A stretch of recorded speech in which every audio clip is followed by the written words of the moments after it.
अस्सलामुअलैकुम dear students.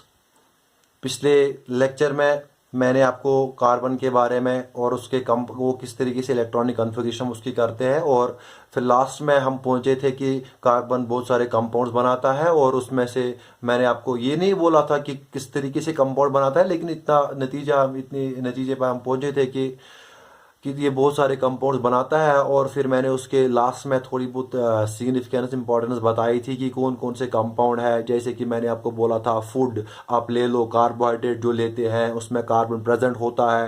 उसके साथ साथ मैंने आपको बोला फाइबर हो, जैसे हम और भी बहुत सारे कंपाउंड्स हैं, जैसे पॉलीथीन है, एलपीजी है, सीएनजी है, पेट्रोल है, डीजल है। वो सारे कंपाउंड्स मैंने आपको बोले जो हम डेली लाइफ में यूज करते हैं, तो उन सब में कार्बन प्रेजेंट होता है। तो इससे हमें पता चलता है कि जो कार्बन एलिमेंट है, ये जो कार्बन एलिमेंट है, it is of immense significance. इसकी बहुत ज्यादा सिग्निफिकेंस है, इसकी बहुत ज्यादा सिग्निफिकेंस है। चाहे आप एज एन एलिमेंट ले लो या एज ए कंपाउंड ले लो। तो मैं ये बता रहा हूं कि carbon is of immense significance both as an element as well as compound. चाहे आप कंपाउंड की सूरत में ले लो या एलिमेंट की सूरत में ले लो, दोनों सूरतों में कार्बन एक बहुत ही ज्यादा सिग्निफिकेंस रखता है। क्यों? क्योंकि मैंने आपको लास्ट लेक्चर में ये बोला लास्ट में कि कार्बन जो होता है ये अकेले में मिलियंस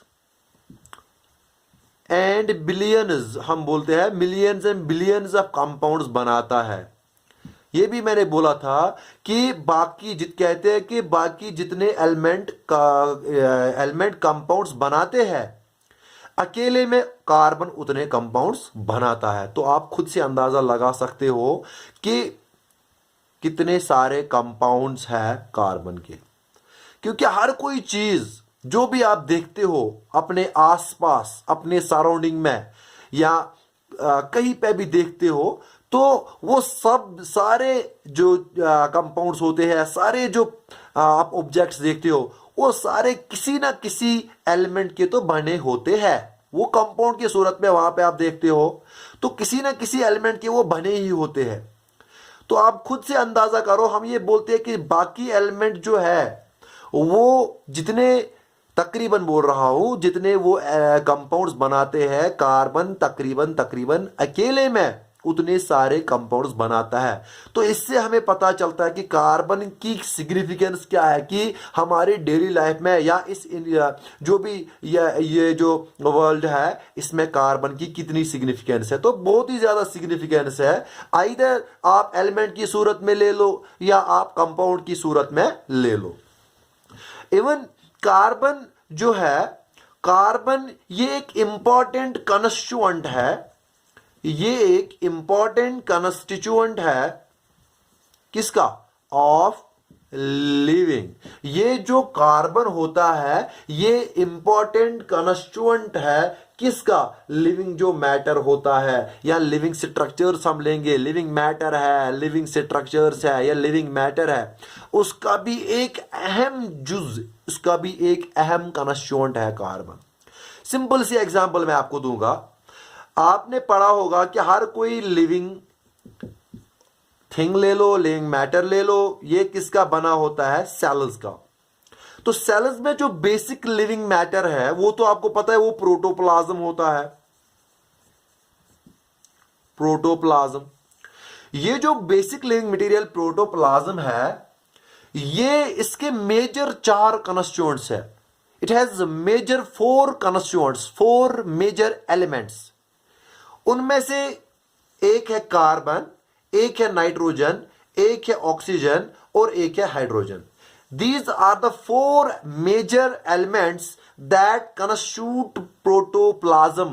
तो यहां पे आप देख सकते हो, यहां पे भी कार्बन प्रेजेंट है। तो इससे हमें पता चलता है कि ये जो कार्बन है इसकी कितनी सिग्निफिकेंस है। ये हर किसी लिविंग मैटर में हम देखते हैं, जो भी लिविंग स्ट्रक्चर्स है, लिविंग मैटर है, उनमें कार्बन पाया जाता है। तो इससे हमें यह पता चलता है, तो कार्बन जो है ये बहुत ही ज्यादा सिग्निफिकेंस रखता है, इसीलिए मैंने लिखा इमेंस सिग्निफिकेंस। अब दोनों सूरत में मैंने बोला, आइदर एज एन एलिमेंट आप ले लो या एज ए कंपाउंड ले लो, दोनों सूरतों में इसकी बहुत ही ज्यादा सिग्निफिकेंस है। अब चूंकि कार्बन जो है ये millions and billions of compounds बनाता है, तो इसलिए कार्बन के कंपाउंड्स को स्टडी करने के लिए, क्योंकि कार्बन जो है ये बहुत ही लाखों की तादाद में ये कंपाउंड्स बनाता है, इन कंपाउंड्स को स्टडी करने के लिए इसीलिए एक स्पेशल ब्रांच ऑफ केमिस्ट्री, उनको डील करने के लिए, उनमें उनको स्टडी करने के लिए एक स्पेशल ब्रांच ऑफ केमिस्ट्री है जिसको हम बोलते हैं organic chemistry. Organic chemistry, organic chemistry, और जब आप हायर क्लास में जाओगे तो वहां पे आपको डिटेल में पढ़ना है, लेकिन यहां पे मैं बताऊंगा कि ऑर्गेनिक केमिस्ट्री जो है आपके लिए ये याद रखो, ये एक ब्रांच ऑफ केमिस्ट्री है। ऑर्गेनिक केमिस्ट्री जो है ये है ब्रांच ऑफ केमिस्ट्री, जिसमें आप क्या पढ़ते हो, कार्बन के कंपाउंड्स जो है उनके बारे में, क्योंकि वो बहुत ही ज्यादा तादाद में है इसीलिए सेपरेटली उनको पढ़ना है। तो वो एक स्पेशल ब्रांच ऑफ केमिस्ट्री में इन्होंने ऑर्गेनाइज किया, उसको हम बोलते हैं ऑर्गेनिक केमिस्ट्री। तो ऑर्गेनिक केमिस्ट्री एक ब्रांच ऑफ ऐसी केमिस्ट्री है कि जिसमें हम कार्बन के कंपाउंड्स के बारे में पढ़ते हैं, कार्बन के कंपाउंड्स के बारे में पढ़ते हैं, तो उसको हम बोलते हैं ऑर्गेनिक केमिस्ट्री। या हम इस तरीके से बता सकते हैं, ये वो ब्रांच ऑफ केमिस्ट्री है जिसमें हम ऑर्गेनिक कंपाउंड्स के बारे में पढ़ते हैं। ऑर्गेनिक कंपाउंड्स का वही मतलब हुआ कि जो कार्बन और हाइड्रोजन के कंपाउंड्स होते हैं और उनमें लिटिल बिट ट्रेसेस अगर होंगे, लिटिल बिट ट्रेसेस होते हैं नाइट्रोजन के, कभी फिर फास्फोरस हो, ऑक्सीजन हो, फ्लोरीन हो, ये कुछ ऐसे एलिमेंट्स हैं जो ट्रेसेस में पाए जाते हैं, कभी कभी होते हैं कभी नहीं भी होते हैं, ट्रेसेस में पाए जाते हैं। तो ये जो कंपाउंड्स बनाते हैं उन कंपाउंड्स को बोलते हैं ऑर्गेनिक कंपाउंड्स। ये हम आगे जाके भी एक जगह पढ़ेंगे, ऑर्गेनिक केमिस्ट्री किस तरीके से आई, पहला ऑर्गेनिक कंपाउंड कौन सा बना, वो हम आगे भी पढ़ेंगे। लेकिन इस वक्त आप इतना याद रखो कि चूंकि कार्बन जो है वो millions and billions of compounds बनाता है, इसलिए इनके कंपाउंड्स को हम एक सेपरेट ब्रांच ऑफ केमिस्ट्री में पढ़ते हैं, उस ब्रांच को बोलते हैं ऑर्गेनिक केमिस्ट्री, और उन कंपाउंड्स को हम बोलते हैं ऑर्गेनिक कंपाउंड्स। ये भी याद रखो, उन कंपाउंड्स को बोलते हैं ऑर्गेनिक कंपाउंड्स। तो ये ब्रांच ऑफ केमिस्ट्री। तो इससे भी आपको ये पता चला कि कार्बन के कंपाउंड्स को स्टडी करने के लिए एक सेपरेट ब्रांच कायम हुई, ऑर्गेनिक केमिस्ट्री। अब ऑर्गेनिक केमिस्ट्री के बारे में आपको यह बताऊं कि इनिशियली जो ऑर्गेनिक केमिस्ट्री की डेफिनेशन आई थी, या ऑर्गेनिक कंपाउंड्स के, पहले मैं लिखूंगा ऑर्गेनिक केमिस्ट्री। इनिशियली जो ऑर्गेनिक केमिस्ट्री के बारे में बताया गया था, ऑर्गेनिक का मतलब अगर आप समझो सिंपल में, वो होता है लिविंग, जो लिविंग से, जिसका ऑरिजिन लिविंग हो, लिविंग ऑरिजिन। ऑर्गेनिक यूजुअली हम यूज करते हैं जिसका लिविंग ऑरिजिन है।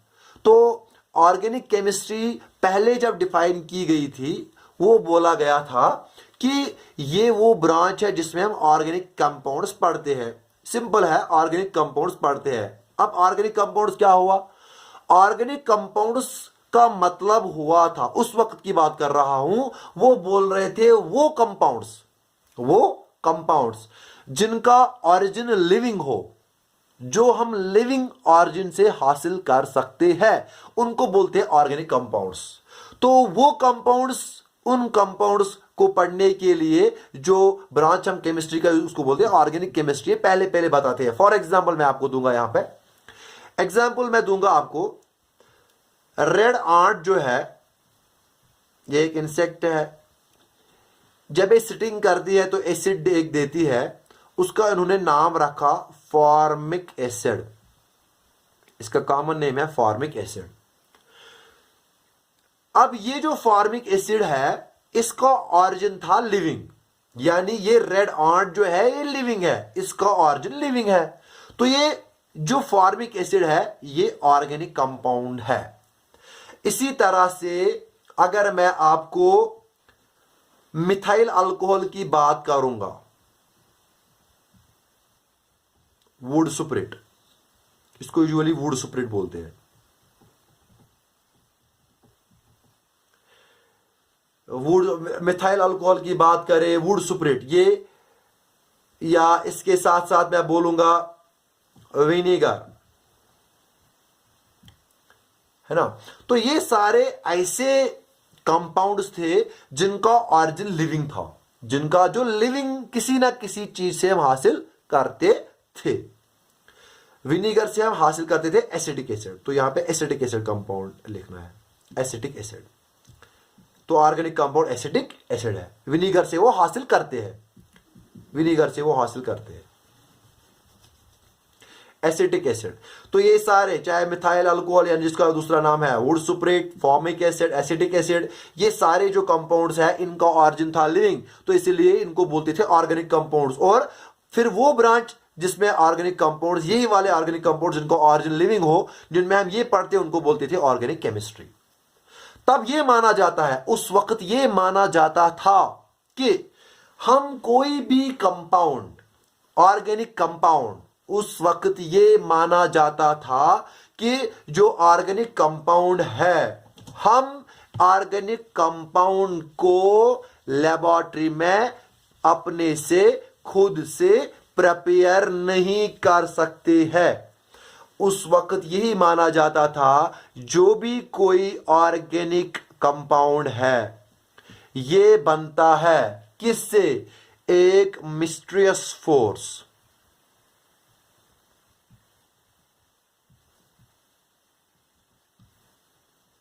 तो ये माना जाता था उस वक्त कि हम सिंथेसाइज नहीं कर सकते हैं ऑर्गेनिक कंपाउंड्स को लेबोरेटरी में। उस वक्त ये माना जाता था कि ऑर्गेनिक कंपाउंड्स को हम सिंथेसाइज नहीं कर सकते हैं इन लेबोरेटरी, लेबोरेटरी में हम इनको सिंथेसाइज नहीं कर सकते हैं। तो कहा जाता था कोई मिस्टीरियस फोर्स है जो इन दिस लिविंग मैटर पे, मिस्टीरियस का मतलब जो हमें पता नहीं है, कोई मिस्टीरियस फोर्स है, कोई हिडन फोर्स है जो इन लिविंग या ऑर्गेनिक जो ऑब्जेक्ट्स है, ऑर्गेनिक जो मैटर है या लिविंग मैटर जो है, जो मिस्टीरियस फोर्स होता है वो इंपैक्ट होता है, उसकी वजह से ये जो ऑर्गेनिक कंपाउंड होते हैं ये हम इस लिविंग मैटर से हासिल करते हैं। उस मिस्टीरियस फोर्स का नाम रखा वाइटल फोर्स और उस थ्योरी का नाम रखा वाइटल फोर्स थ्योरी। ये दी थी बर्जीलियस केमिस्ट है, ये बर्जीलियस ने दी थी वाइटल फोर्स थ्योरी। तो वाइटल फोर्स थ्योरी का क्या मतलब है और ये वाइटल फोर्स थ्योरी क्या बोलती है? According to this vital force theory, some mysterious force was acting on these on this living matter, and that forced the conversion of the living matter into these organic compounds like acetic acid, like formic acid, like methyl alcohol. And the mysterious force was known as vital force, and the theory was known as vital force theory that was given by Berzelius. तो बेर्जेलियस ने ये दी थी ये theory vital force theory. तो इस वक्त ये माना जाता था, लेकिन उसके बाद क्या हुआ? उसके बाद एक्सीडेंटली क्या होता है,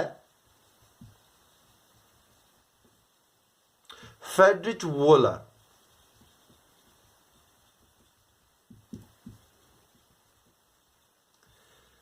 उसके बाद एक्सीडेंटली ये होता है कि एक साइंटिस्ट है जिसका नाम है फ्रेडरिच वोलर। फ्रेडरिच वोलर ने क्या किया? फ्रेडरिच वोलर ने ये एक्सीडेंटली, इसको क्या हुआ, अमोनियम सल्फेट पोटेशियम साइनाइड के साथ, अमोनियम सल्फेट पोटेशियम साइनेट के साथ। मैं यहां पे रिएक्शन भी लिखूंगा, ये यहां पे मैं रिएक्शन लिखूंगा। एक्सीडेंटली क्या हुआ, अमोनियम सल्फेट पोटेशियम साइनेट के साथ मिक्स हुआ, तो वहां से उनको जब हीट हुई, जब उनको हीट लगी तो क्या हुआ वहां पे, वो मैं आपको बताऊंगा। अमोनियम सल्फेट की जो मॉलिक्यूलर फॉर्मूला है, जो इसकी फॉर्मूला है, वो है NH4, इस तरह से NH4 ट्वाइस SO4, इसको बोलते हैं अमोनियम सल्फेट। ये किसके साथ मिक्स हुआ, पोटेशियम साइनेट। पोटेशियम साइनेट की फॉर्मूला, पोटेशियम की जो है ऑलरेडी आपको पता है के, पोटेशियम साइनेट की फॉर्मूला KCNO। जब ये आपस में मिले तो वहां पे क्या हुआ, एक कंपाउंड बना। वो कंपाउंड बना इस तरीके से, मैं आपको बताऊंगा, वो है NH4C। तो यहां पे पहले मैं ट्वाइस लिखूंगा, ये ट्वाइस है, ये ठीक है। तो उसके बाद यहां पे है CNO, NH4CNO, ये भी ट्वाइस। उसके साथ निकला K2SO4। फिर से देखो, अमोनियम सल्फेट पोटेशियम साइनेट के साथ, तो ये बना यहां पे कंपाउंड NH4CNO। इसका मैंने नाम नहीं बोला, अभी बताऊंगा क्योंकि इसका मुझे कुछ करना है। तो ये है K2SO4, ये है पोटेशियम सल्फेट, इसका नाम है ammonium cyanate, CNO cyanate, potassium cyanate, ammonium cyanate, ammonium cyanate. इसका क्या करना था वो मैं आपको यहां पे बताऊंगा।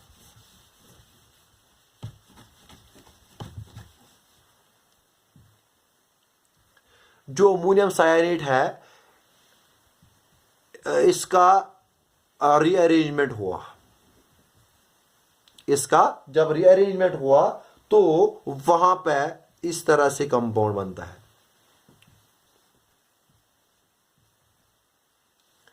NH2 अगर आप यहां पे देखोगे, NH2 यहां पे भी है, NH2 यहां पे भी है, टोटल है 4। तो इसको मैं ट्वाइस कर सकता हूं, उसकी कोई बात नहीं है।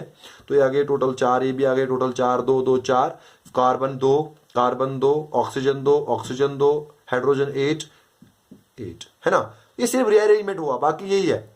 रीअरेंजमेंट हुआ तो ये कंपाउंड बना इस तरीके से। NH2 को बोलते हैं अमाइन ग्रुप, आगे जाके हम पढ़ेंगे, ये बहुत सारा है। इस कंपाउंड को हम बोलते हैं यूरिया। क्या बोलते हैं, अब फिर से आप ध्यान देना इसमें। क्या हुआ, अमोनियम सल्फेट पोटेशियम साइनेट के साथ जब मिला, जब ये आपस में कंबाइन होंगे तो वहां पे एक रिएक्शन होती है, वहां पे बना ammonium cyanate plus potassium sulphate. Ammonium cyanate का जब रीअरेंजमेंट होता है, वो रीअरेंजमेंट जब होता है तो इस तरीके का एक कंपाउंड बनता है जिसको हम बोलते हैं यूरिया। और यूरिया जो है वो लिविंग ऑरिजिन है, उसका लिविंग ऑरिजिन है। कहने का मतलब ये ऑर्गेनिक कंपाउंड है। वहां पे तो छोड़ो, वहां पे ये नहीं आया लिविंग से, वहां पे ये आया, ये जो कंपाउंड्स है इनको आपस में मिलाने से ये कंपाउंड बना था। लेकिन तब तक ये तो है ही, क्योंकि ये लिविंग जो हमारे पास लाइफ है, जो भी लिविंग ऑर्गेनिज्म वगैरह है, तो यूरिया उनका एक वेस्ट प्रोडक्ट होता है, तो इसका लिविंग ऑरिजिन था। तो ये एक ऑर्गेनिक कंपाउंड है, ये एक ऑर्गेनिक कंपाउंड है। तो चूंकि अभी तक माना जाता था कि वाइटल फोर्स है, कोई मिस्ट्रियस फोर्स है, उसकी वजह से हम इनको लैब में प्रिपेयर नहीं कर सकते हैं। लेकिन अब एक्सीडेंटली हुआ कि यूरिया प्रिपेयर हुआ। तो इसका मतलब जब यूरिया प्रिपेयर हुआ तो इसका मतलब यह भी हुआ कि हम ऑर्गेनिक कंपाउंड्स को लेबोरेटरी में सिंथेसाइज कर सकते हैं, can be synthesized in laboratory. तो फिर जो इसकी डेफिनेशन दी गई थी कि वो कंपाउंड्स जो लिविंग ऑरिजिन से हो उन्हीं को सिर्फ ऑर्गेनिक कंपाउंड्स मानना, उनको लेबोरेटरी में हम प्रिपेयर नहीं कर सकते हैं, उन्हीं को सिर्फ उसी चीज को मानना, ये गलत साबित हुआ। फिर इन्होंने बोला ना, अब जो ऑर्गेनिक कंपाउंड है वो ये नहीं है कि वो लिविंग ऑरिजिन से हम हासिल कर सकते, उसको हम सिंथेसाइज भी कर सकते हैं लेबोरेटरी में। जिस तरह से मैंने आपको बोला कि यूरिया प्रिपेयर हुआ, और ये किया था किसने? फ्रेडरिच वोलर ने। तो पहला ऑर्गेनिक कंपाउंड जो लेबोरेटरी में प्रिपेयर हुआ, जो लेबोरेटरी में सिंथेसाइज हुआ, वो है यूरिया। बहुत बार पूछा हुआ है फर्स्ट ऑर्गेनिक कंपाउंड। उसके बाद कोलबे वगैरह उन्होंने जो बाकी ऑर्गेनिक कंपाउंड्स है वो भी डिस्कवर हो गए, जैसे मीथेन, एसिटिक एसिड वगैरह, वो भी नॉन लिविंग जो हमारे पास यहाँ पे कंपाउंड्स है, उन कंपाउंड्स की वजह से वो भी फिर प्रिपेयर हुए लेबोरेटरी में। लेकिन पहला जो है वो यूरिया हुआ, और वो भी एक्सीडेंटली हुआ फ्रेडरिच वोलर के जरिए। तो इसी वजह से फिर ऑर्गेनिक कंपाउंड्स की जो डेफिनेशन है वो उनको बदलनी पड़ी। यानी ऑर्गेनिक कंपाउंड्स की जो डेफिनेशन थी कि वो कंपाउंड जिनका लिविंग ऑरिजिन है, उनकी डेफिनेशन वो बदलनी पड़ी, फिर नई डेफिनेशन देनी पड़ी ऑर्गेनिक कंपाउंड्स के बारे में। वो क्या बताया इन्होंने? वही था, वही लिंक जो मैं पहले बोल रहा था। ऑर्गेनिक कंपाउंड क्या होता है? Organic compounds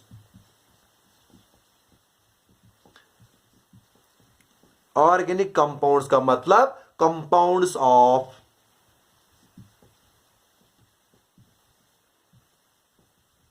carbon and hydrogen.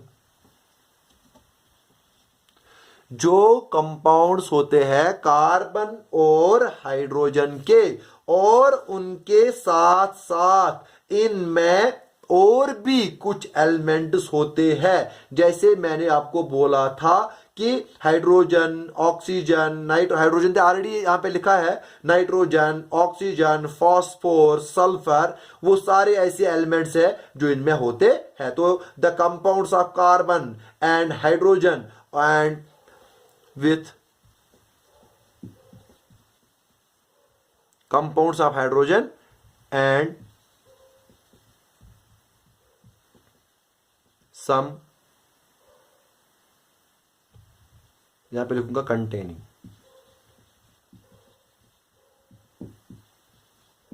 containing traces of